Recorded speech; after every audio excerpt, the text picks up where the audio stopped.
지난주에 저는 파라과이 비전 트립을 다녀왔습니다. 4박 5일 일정으로 비전 트립을 다녀왔는데요. 그곳에서 사역하는 선교사님 김상원 선교사님은 제가 25년 전 한국에서 사역하던 선교단체에서 훈련 프로그램에서 만난 학생이었습니다. 그때 제가 소그룹을 담당하고 있고 그 선교사님께서 소그룹 학생으로 함께 한 8개월간의 훈련을 함께 참여했던 기억이 있습니다. 그때 제가 기억하는 선교사님은 말수도 적고 사실은 훈련에 잘 적응하지 못해서 힘든 그런 상황 가운데 있었습니다. 훈련생이 40명 정도 있었는데 가장 나이가 어리고 그리고 가장 적응하지 못했던, 근데 이제 제 소그룹이어서 저의 관심을 많이 받았던 선교사님으로 기억하고 있었습니다. 그런데 이 선교사님이 만났는데요, 과거와는 180도 다른 모습으로 변해 있던 겁니다.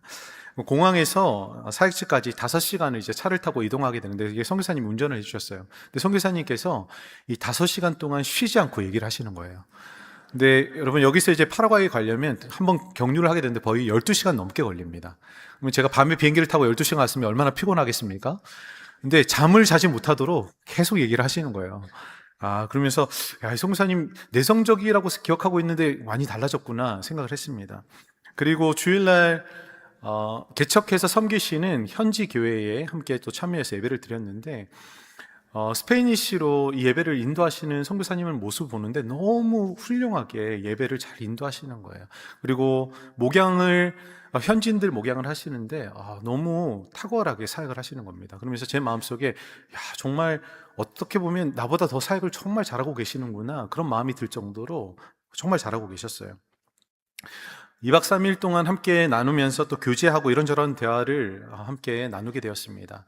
그러면서 선교사님과 저의 삶의 25년이라는 시간의 간격을 지나서 저희의 삶을 되돌아보면서 제 마음 안에 그런 고백이 드는 거예요. 우리의 연약한 시간을 넘어서 역사하신 하나님의 은혜가 정말 참으로 크고 놀랍구나. 정말 연약했던 이 신입생이었던 이 선교사님이 이렇게 영적으로 큰 사람이 되어서 영혼들을 이끌어가고 섬기는 모습을 보면서 제 마음 안에 큰 기쁨이 있었고 또 큰 은혜가 있었습니다. 근데 우리 선교사님 삶뿐만 아니라 제 삶을 보면서도 그랬습니다. 그때는 저도 너무 20대 중반이었기 때문에 소그룹 간사, 스텝이었지만 저도 부족함이 많았거든요. 근데 그 시간을 거쳐오면서 하나님이 저를 어떻게 만들어 오셨는지, 또 저를 어떻게 사역자로 삼아 오셨는지를 보면서 정말 하나님의 은혜가 크다라는 생각을 해보았습니다. 여러분도 그렇지 않으십니까? 우리의 과거의 삶을 되돌아보면 그 모든 순간이 하나님의 은혜 손길이 미치지 않은 것이 없습니다. 나의 믿음이 바닥을 쳐서 방황을 하고 낙심했던 순간에도 하나님의 은혜가 우리의 삶에 있었습니다. 그리고 좌절과 절망의 수많은 순간들이 있었지만 하나님의 은혜의 손길을 거두지 않으시고 지금까지 저와 여러분의 삶을 인도해 오셨습니다. 여러분, 모든 것이 하나님의 은혜입니다. 여러분, 모든 것이 하나님의 은혜입니다. 아멘. 여러분, 우리의 믿음과 우리의 모습은 사실은 상황과 환경에 따라서 흔들리고 요동하지만 우리를 향한 신실한 하나님의 은혜는 한 번도 흔들린 적이 없었습니다. 늘 그 사랑으로 우리 삶을 붙들어 오시고 우리 믿음을 더욱더 온전케 지켜오셨습니다. 오늘 본문에서 바울은 자신의 삶을 돌아보면서 하나님의 은혜가 어떻게 자신의 인생을 바꾸었는지를 사실은 고백하고 있습니다. 15장의 전체적인 내용은 부활에 관한 내용이에요. 근데 부활에 관한 내용인데 내가 부활하신 예수님을 만나고 내 인생이 어떻게 되었는가를 사실은 고백하면서 이 말을 하고 있는 겁니다. 그러면서 그가 강조하고 있는 한 가지가 있어요. 나는 사도 중에 가장 작은 자였다라고 얘기해요.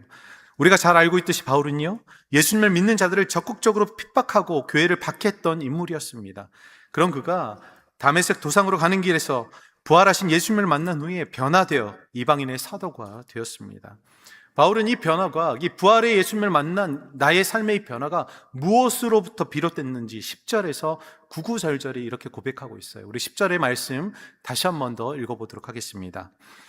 그러나 내가 나 된 것은 하나님의 은혜로 된 것이니 내게 주신 그의 은혜가 헛되지 아니하며 내가 모든 사도보다 더 많이 수고하였으나 내가 한 것이 아니요 오직 나와 함께 하신 하나님의 은혜로라. 아멘. 여러분, 바울이 자신의 고백을 하면서 이 한 문장에 은혜라는 말을, 하나님의 은혜를 몇 번 사용하고 있죠? 3번에 거쳐서 얘기합니다. 3번에 거쳐서 하나님의 은혜다라고 얘기합니다. 여러분, 이것은 교회를 핍박하는 박계자에서 복음을 전하는 사도로 그의 삶을 바꿔놓은 것이 다름 아니라 무엇이라고 고백하고 있는 것이죠? 하나님의 은혜이다. 내 삶을 변화시킨 것은 다른 어떤 것이 아니라 하나님의 은혜였다라는 것을 강조하고 있는 것입니다. 여러분, 은혜가 무엇입니까? 우리가 많은 경우 은혜를 받았다, 은혜로운 예배였다, 이런 말씀 많이 하시죠. 근데 정작 우리가 성경이 말하는 은혜가 무엇입니까? 라를 되물으면 꿀먹은 벙어리가 됩니다. 은혜가 뭔지 느낌은 알겠는데, 느낌적인 느낌은 알겠는데 뭐라고 설명하기가 애매한 그런 단어가 은혜가 아닌가라는 생각이 듭니다. 여러분, 성경에서 말하는 은혜라는 것은 단순한 감정이나 일시적인 위로가 아닙니다. 은혜라는 것을 다시 한번 정의해 본다면 이렇게 말씀드릴 수 있겠어요. 은혜는 자격 없는 죄인에게 하나님께서 값없이 베푸시는 사랑으로 우리를 구원하시고 믿음을 자라게 하시며 끝까지 붙드시는 하나님의 살아있는 역사입니다. 여러분, 이것이 은혜입니다. 감정적인 것이 아니에요. 하나님이 우리에게 은혜를 주신다면 우리의 삶이 변하는 것입니다. 그 변하게 만드는 모든 하나님의 역사가 무엇이라고요? 은혜라는 것입니다. 사랑하는 여러분, 우리의 삶의 모든 순간에 이런 하나님의 은혜가 있었기 때문에 지금 이 자리에 저와 여러분이 서 있는 줄 믿습니다. 우리 모두는 하나님의 은혜가 없이는 한순간도 살아갈 수 없는 존재들이에요.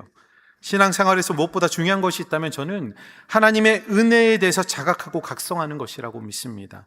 은혜는 단순히 하나님이 주신 호의를 받아들이는 것을 넘어서 우리의 믿음의 삶을 지탱하는 버팀목이 되고 밀려오는 세상의 수많은 죄의 유혹과 믿음의 도전 앞에서 우리를 굳건히 붙들어주는 견고한 망대가 되어주기 때문입니다. 여러분, 믿음의 자각이 있는 사람은 죄에 쉽게 흔들리지 않습니다. 믿음의 자각이 있는 사람은 어떤 사람의 말에 쉽게 요동하지 않습니다. 시험이 닥쳐와도, 핍박이 닥쳐와도 이 믿음의 자각이 있는 사람은 늘 그 믿음에 굳건히 서서 믿음으로, 은혜에 굳건히 서서 믿음으로 승리하는 삶을 살아가게 됩니다. 저는 오늘 본문의 말씀을 통해서 바울이 자신의 삶에서 경험했던 하나님의 은혜의 역사가 무엇이었는지를 함께 살펴보고 하나님이 우리에게 주시는 은혜와 도전을 함께 받기를 원합니다. 먼저 첫 번째, 하나님의 은혜의 역사는요, 하나님의 은혜는요, 우리의 존재를 새롭게 합니다. 저를 한번 따라 보실까요? 하나님의 은혜는 우리의 존재를 새롭게 합니다. 예, 그렇습니다. 바울은 가장 먼저요, 내가 나 된 것은 하나님의 은혜로 된 것이다 라고 고백하고 있습니다. 여러분, 이 말씀 단순히 내가 사도 된 것이 하나님의 은혜입니다 라는 것을 얘기하고 있는 것이 아니에요. 바울은 자신의 직분만 아니라 자신이라는 존재 자체가 하나님의 은혜로 새롭게 되었다라고 고백하고 있는 것입니다. 사실 바울은 사도가 될 만한 사람이 아니었죠. 오히려 정반대였습니다. 앞서 말씀드렸던 것처럼 그는 예수 믿는 사람들을 잡아서 감옥에 가두고 핍박했던 사람이었습니다. 스데반이 돌에 맞아 순교할 때에 그의 죽음을 기뻐하면서 곁에서 증인으로 지켜보았던 사람이 바로 바울이었습니다. 그런데 부활하신 예수님을 만난 이후에 그의 인생은 완전히 바뀌었습니다. 교회를 핍박하던 사람에서 교회를 개척하고 교회를 세우는 사람이 되었고, 복음을 없애려던 사람이 복음을 위해서 자신의 생명을 초기와 같이 드리는 사람이 되었습니다. 여러분, 바울은 죄악으로 얼룩져 있던 부끄러운 과거를 용서해 주시고 사도로 불러주신 하나님의 은혜를 기억하면서 나 된 것은 하나님의 은혜다 라고 고백하고 있는 것이죠. 여러분, 이 고백은 단순한 감사의 표현이 아니라 자신의 정체성과 삶의 근거를 하나님의 은혜에서 찾고 있는 그 바울의 신앙의 고백인 것입니다. 사랑하는 성도 여러분, 여러분은 어떻게 예수님을 믿게 되셨습니까? 여러분, 어떤 분은 모태신앙으로 자라면서 어릴 때부터 자연스럽게 예수님을 믿고 영접하면서 그리스도인이 되셨을 겁니다. 그리고 어떤 분은 가족이나 친구의 전도를 통해서 복음을 듣고 예수님을 영접하셨을 것입니다.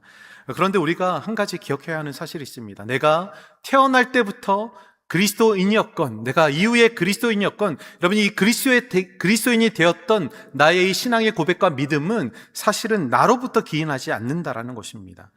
여러분, 예수님을 믿는 것이 마치 우리의 결단과 의지에서부터 출발하는 것이라고 생각하지만 성경은 그렇게 말하고 있지 않아요. 우리 에베소서 2장 8절 말씀 이렇게 말씀하시는데 함께 읽겠습니다. 너희는 그 은혜에 의하여 믿음으로 말미암아 너에게서 난 것이 아니요 하나님의 선물이라. 여러분, 우리의 믿음, 이 예수님을 나의 구주로 믿는 이 믿음이 무엇으로부터 출발했다고 말씀하고 있습니까? 그 은혜에 의하여, 은혜로 된 것입니다. 우리가 죄로 허물러 죽었던 우리는 스스로 하나님을 찾거나 그리스도를 믿을 수 없는 존재들입니다. 이런 우리를 하나님께서 먼저 부르시고 성령께서 우리의 굳은 마음을 새롭게 하셔서 복음을 믿을 수 있는 믿음까지도 저와 여러분에게 은혜로 허락해 주신 것입니다. 여러분, 믿음의 근원은 우리의 의지가 결코 아닙니다. 우리의 믿음의 근원은 선행하시는 하나님의 은혜가 있었기 때문에 가능한 것입니다. 여러분, 하나님은요, 우리에게 구원의 기회를 주신 것뿐만 아니라 그 구원을 붙잡을 수 있는 믿음까지도 저와 여러분에게 선물로 주신 것이죠. 여러분, 그렇기 때문에 우리의 신앙의 처음부터 끝까지 모든 것은 무엇으로 정의할 수 있냐면 바로 오늘 바울의 고백처럼 하나님의 은혜로 정의할 수 있는 것입니다. 사랑하는 성도 여러분, 사단은 끊임없이 우리의 과거를 기억하게 만듭니다. 그러면서 우리를 이렇게 참수하고 정죄합니다. 너는 이런 사람이었잖아. 너는 하나님 앞에 합당치 않은 사람이었잖아. 여전히 너는 죄인이고 너는 하나님의 그 거룩 앞에 어떻게 보면 나갈 수 없는 사람이잖아 라고 우리를 정죄하며 속삭입니다. 너는 실패자야. 너는 하나님 앞에 합당치 않아 라고 얘기합니다.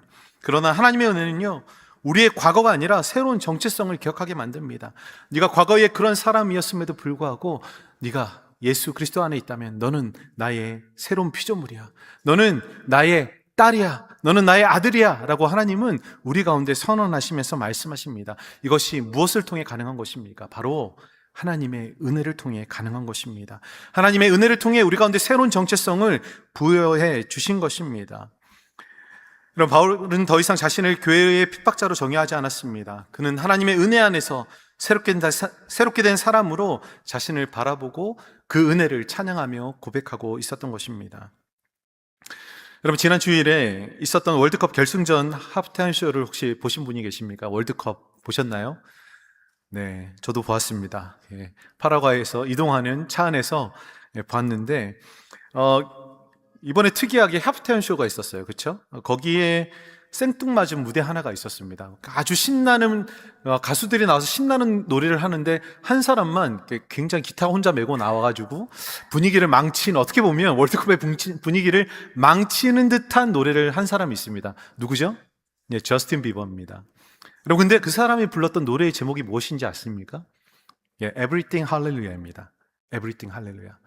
여러분, 그 노래에 가사가 어떤 내용들이 사실 들어가 있냐면 이 저스틴 비버가 자신의 일상에서 단순한 순간들에 대한 감사를 표현하면서 하나님을 찬양하는 내용들을 담고 있어요. 할렐루야 뜻이 무엇입니까? 하나님을 찬양합니다라는 뜻이잖아요. 그럼 전 세계인이 보는 가운데서 그 월드컵의 그 무대 가운데서 그가 하나님을 찬양하고 있었어요. 물론 분위기는 좋지는 않았겠지만 그러나 그 자리에서 하나님이 찬양 받으셨습니다. 여러분, 왜 그렇게 했을까? 저는 궁금했어요. 자기가 어떻게 보면 히트 쳤던 수많은 노래들 있잖아요. 그 중에 하나를 불렀다면 더 대중이 열광하지 않았을까라는 생각이 듭니다. 그런데 저스틴 비버는 Everything Hallelujah라는 곡을 선택했어요. 여러분, 그의 삶을 되돌아보니까 그는 화려함 뒤에서 과거의 방탕한 삶을 살면서 이 연예계라는 그곳 안에서 정말 방탕하고 어려운 시간들을 보내왔습니다. 그러면서 그가 과거에 경험했던 이 경험을 바탕으로 이런 고백을 했었습니다. 죽음만이 유일한 탈출구다. 내가 이런 방탕한 삶에서 벗어날 수 있는 길은, 고통스러운 삶에서 벗어날 수 있는 길은 죽음밖에 없다라고 고백했던 사람이에요. 그런데 그가 예수님을 만났습니다. 하나님의 은혜를 경험했습니다. 그리고 나서 그의 삶이 변했습니다.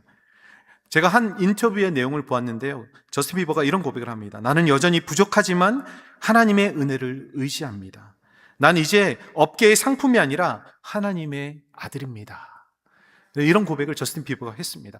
그래서 왜 저스틴 비버가 월드컵이라는 무대에서 Everything 할렐루야를 제가 외치는지 알 수 있었어요. 그의 인생이 이제는 더 이상 연예계에 있는 주목받는 어떤 연예인으로서가 아니라 하나님의 아들로서의 정체성을 사람들에게 보여주고 싶었구나. 모든 것이 하나님의 은혜였다라는 것을 그가 선포하고 싶었었구나 라는 것을 알게 되었습니다. 여러분, 우리도 마찬가지입니다.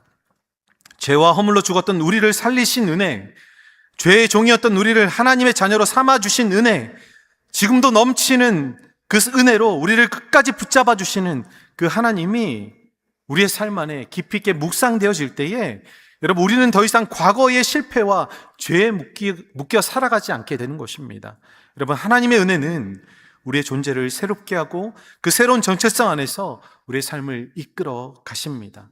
그리고 바로 그 은혜를 깊이 깨달으면 깨달을수록 우리의 믿음은 더욱더 굳건하게 자라나가게 되는 것이죠. 사랑하는 성도 여러분, 여러분이 지금 이 자리에 이곳에 있는 것이 하나님의 은혜입니다. 여러분 믿으십니까? 여러분, 나의 나 된 것은 오직 하나님의 은혜입니다. 믿으십니까? 우리 그렇게 믿으시는 분들은 우리 옆에 분에게 이렇게 고백하겠습니다. 나의 나 된 것은 하나님의 은혜입니다. 라고 우리 옆에 분에게 고백하겠습니다. 아멘. 아멘. 여러분, 우리의 존재를 새롭게 하신 하나님의 은혜를 더 깊이 붙들면서 그 은혜 안에서 하나님 자녀답게 살아가는 저와 여러분이 될 수 있기를 주님의 이름으로 축원드립니다.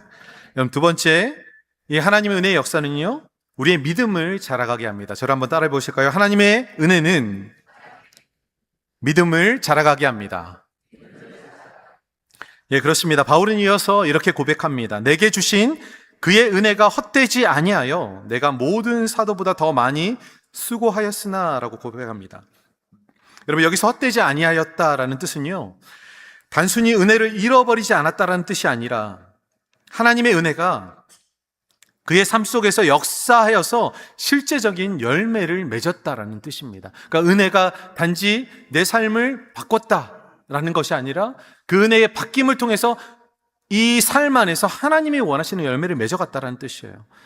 여러분, 앞서 살펴봤던 은혜가 한 사람의 삶에 새로운 정체성을 심어준 사건이라면 그 받은 은혜가 헛되지 않도록 지속적으로 지켜주시고 자라게 하신 은혜를 바울은 말씀하고 있는 것입니다.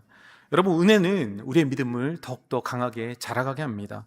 바울은 예수님을 만난 후에 한순간 뜨겁게 변화되었다가 식어버린 사람이 아니었습니다. 그가 예수님을 만난 이후에 그가 순교당하는 그 순간까지 복음의 열정을 가지고 끊임없이 주님을 쫓아갔던 사람이에요. 근데 이 복음의 열정을 낼 수 있었던 원동력이 무엇이었는가를 얘기할 때에 하나님의 그 은혜였다라고 고백하고 있는 것이에요. 여러분, 하나님의 은혜는 그의 삶 가운데 계속해서 역사했습니다. 또 그 은혜는 그의 믿음을 더욱더 견고하게 하며 그의 삶 속에 아름다운 열매를 맺어가도록 했습니다. 사랑하는 성도 여러분, 우리에게도 마찬가지입니다. 하나님은 우리를 구원하실 뿐만 아니라 구원받은 우리의 믿음이 날마다 자라가도록, 우리가 그리스도를 닮아 성장하고 성숙해 갈 수 있도록 그 은혜를 날마다 베풀어 주시는 분이세요. 여러분, 개혁주의 신앙 안에서는 하나님께서 은혜의 방편을 통해서 우리의 믿음이 자라가도록 한다라고 가르치시는데요.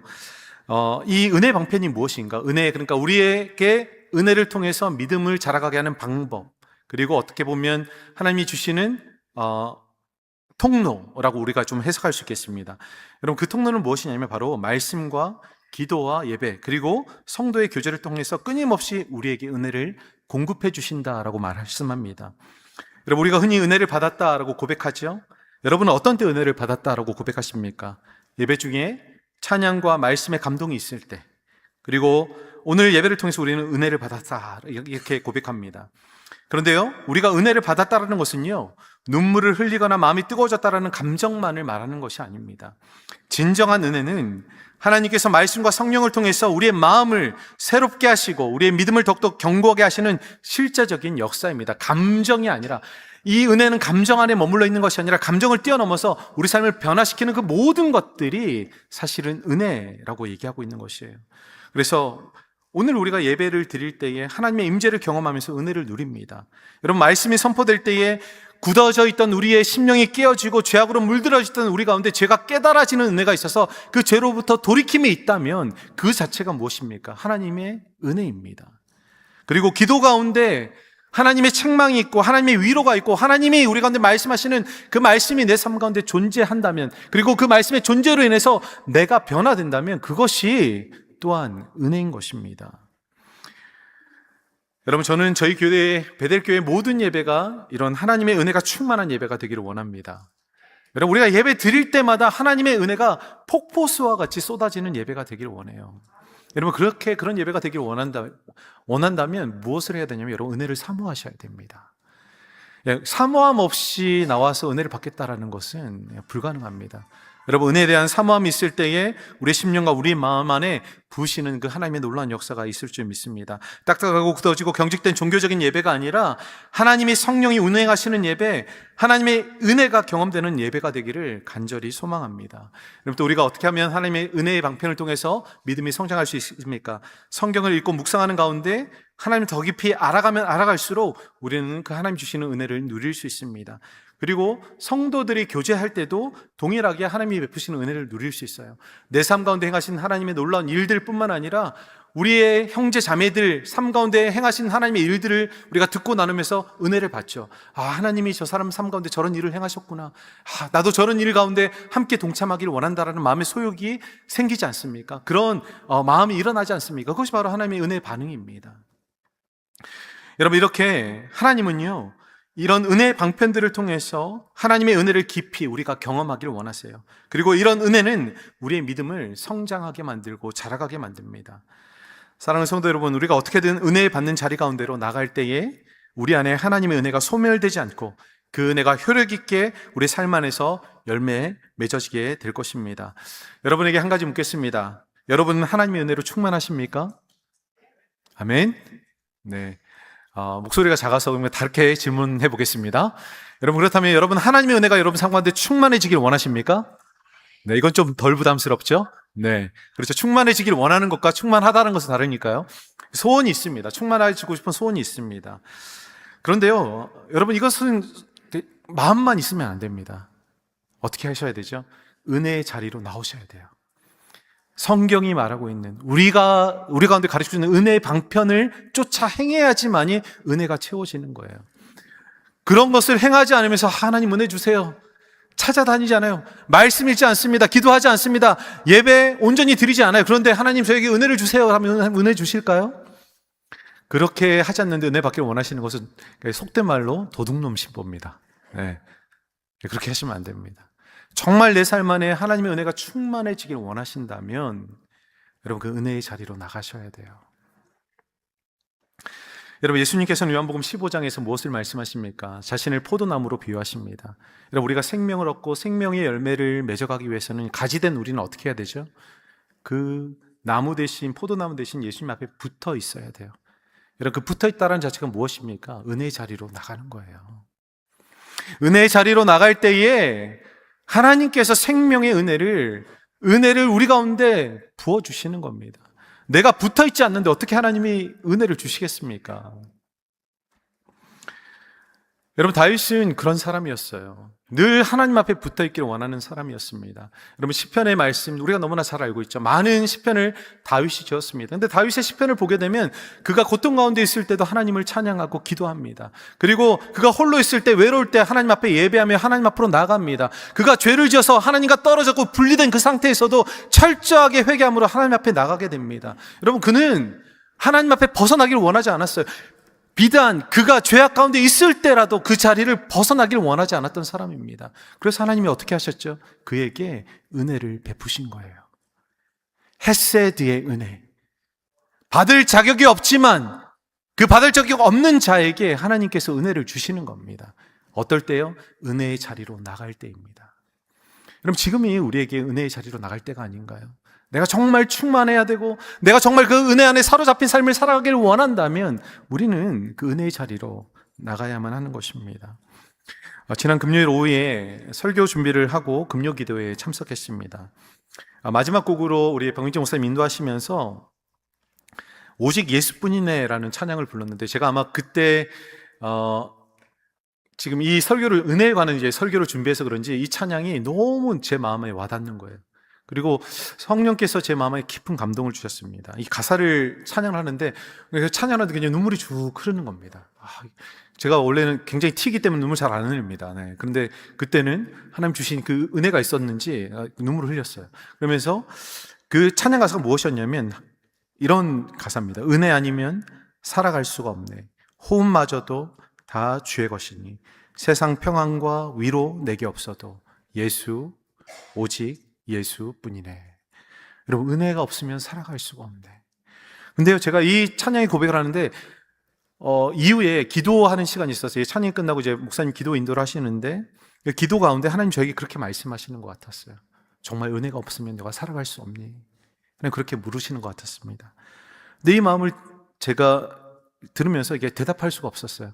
제 삶을 되돌아보니까 은혜 아니고서도 제가 살아가고자 하는 저의 다른 것들이 너무 많이 보이는 거예요. 그러면서 제 입술의 기도에서 나올 수 있는 기도는 한 가지밖에 없었습니다. 하나님, 저에게 은혜를 주옵소서. 하나님, 저에게 은혜를 주옵소서. 하나님, 저에게 은혜를 주옵소서. 한 5분 동안 계속 그 기도만 드렸던 것 같아요. 은혜를 주옵소서.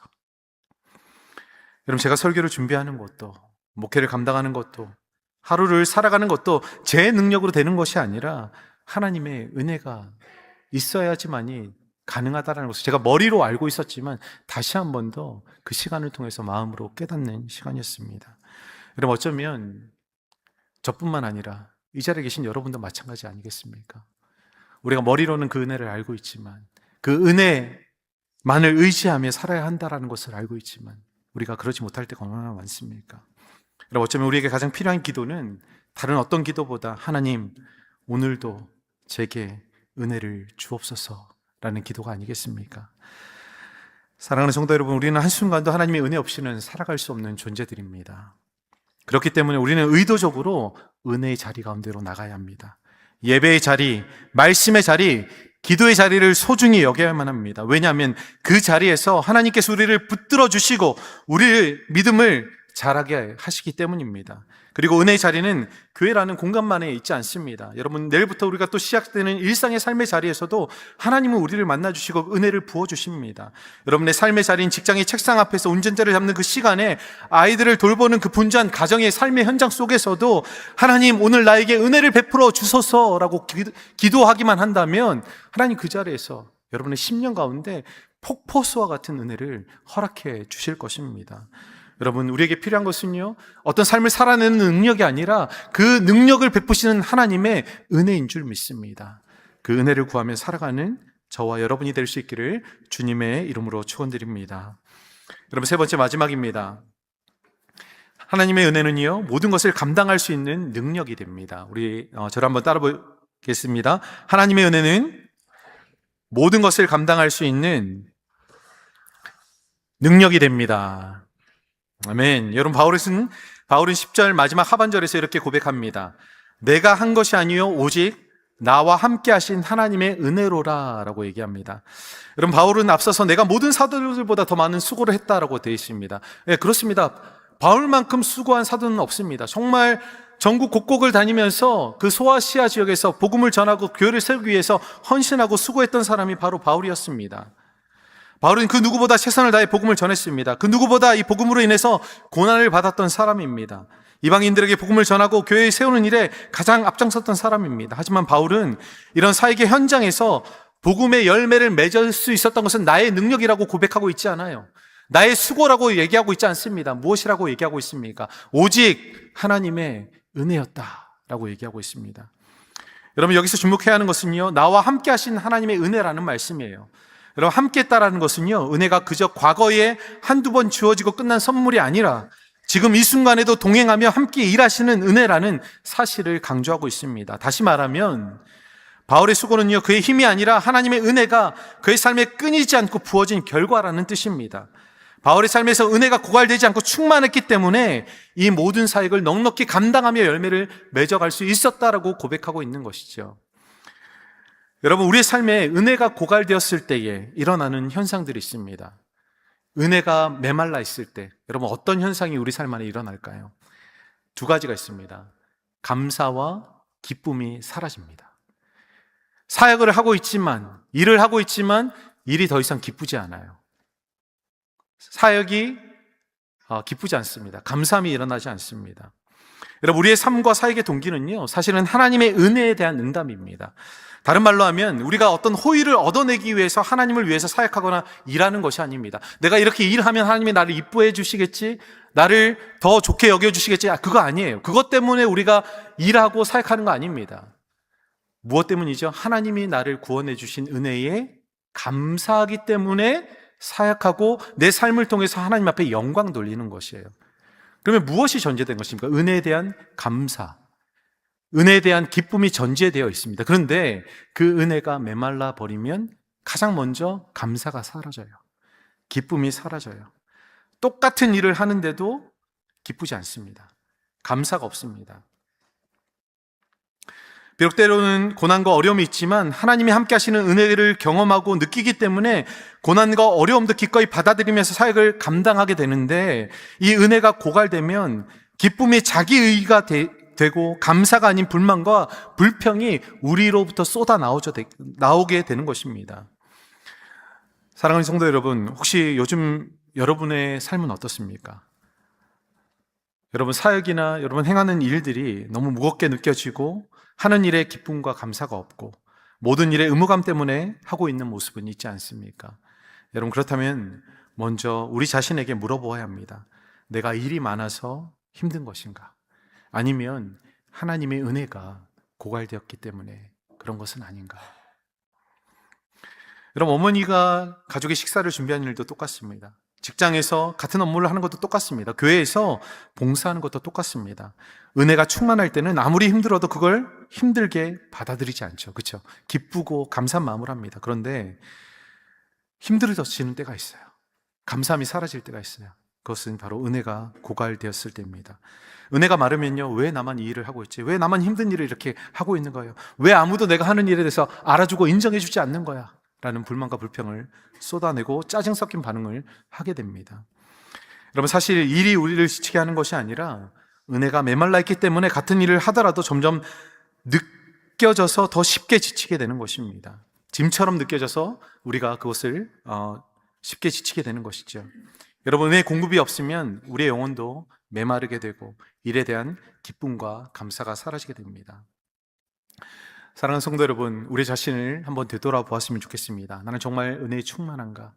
은혜에 충만해서 바울처럼 하나님이 주신 이 사역들을 잘 감당하여 열매를 맺어서 이것이 하나님의 은혜다라는 고백을 하고 있는가?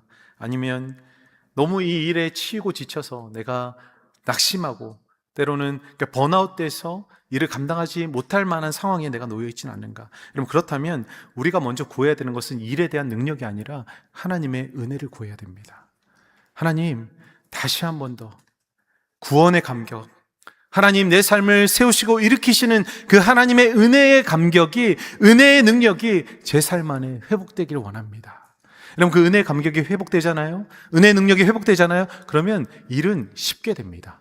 근데 그게 안 되는데 일을 더 열심히 하려고 하면요, 결국은 번아웃이 와요.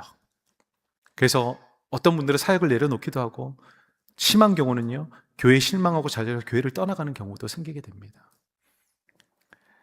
사랑하는 여러분, 하나님의 은혜를 붙드시기 바랍니다. 여러분, 은혜가 우리 삶 안에 새로운 능력을 주십니다. 여러분, 우리에게 가장 지금 필요한 것은요, 더 많은 능력이 아니라 더 풍성한 하나님의 은혜인 줄 믿습니다. 하나님의 은혜는 결코 마르지 않습니다. 우리가 찾고 구하면 충만한 은혜를 우리의 삶에 부으시고 그 은혜로 모든 것을 넉넉히 감당할 수 있도록 하나님께서 능력 주실 줄 믿습니다. 여러분, 은혜가 회복되면 같은 일을 하더라도 감사하게 되고 같은 사역을 하면서도 기쁨으로 섬기게 됩니다. 바울이 내게 주신 그 은혜가 헛되지 아니하였다라는 고백처럼 우리도 함께 하시는 하나님의 은혜로 인해서 기쁨과 감사로 살아가는, 기쁨과 감사로 모든 것을 섬겨나가는 저와 여러분이 될 수 있기를 주님의 이름으로 축원드립니다. 이런 말씀을 맺겠습니다. 여러분, 바울은 자신의 인생을 돌아보면서 한마디로 이렇게 고백합니다. 나의 나 된 것은 오직 하나님의 은혜입니다. 여러분, 그는 과거에 자신을 자랑하지 않았고 자신의 열심을 자랑하지도 않았습니다. 오직 하나님의 은혜만을 자랑했습니다. 왜냐하면 자신을 변화시킨 것도 하나님의 은혜였고 자신의 믿음을 자라가게 하신 것도 하나님의 은혜였습니다. 그리고 자신의 삶과 사역 가운데 열매를 맺게 하신 것도 하나님의 은혜였기 때문입니다. 여러분, 우리 역시 마찬가지입니다. 우리가 예수님을 믿게 된 것도 은혜입니다. 오늘까지 믿음을 지켜온 것도 은혜입니다. 앞으로 믿음으로 끝까지 살아갈 수 있도록 살아갈 수 있는 것도 우리의 의지나 능력이 아니라 하나님이 주시는 은혜의 능력 때문입니다. 여러분, 이 모든 것은 처음부터 끝까지 우리의 신앙생활은 하나님의 은혜로 설명되어질 수 있습니다. 여러분, 은혜를 사모하는 자리에 나오시기 바랍니다. 예배 자리를 귀하게 여기시고 말씀 앞에 자신을 세우며 기도의 자리를 떠나지 마시기 바랍니다. 성도와 교제하는 것을 기뻐하시기 바랍니다. 삶의 자리에서도 베풀어 주신 하나님의 은혜를 기억하면서 주어진 모든 것을 기쁨과 감사로 감당하며 살 수 있기를 바랍니다. 여러분, 이번 한 주도 바울의 고백이 우리의 참 신앙의 고백이 되어서 나의 나된 것은 오직 주님의 은혜입니다 라는 그 고백이 정말 참 믿음의 고백으로 드려지는 삶이 될 수 있기를 주님의 이름으로 축원드립니다. 함께 기도하겠습니다.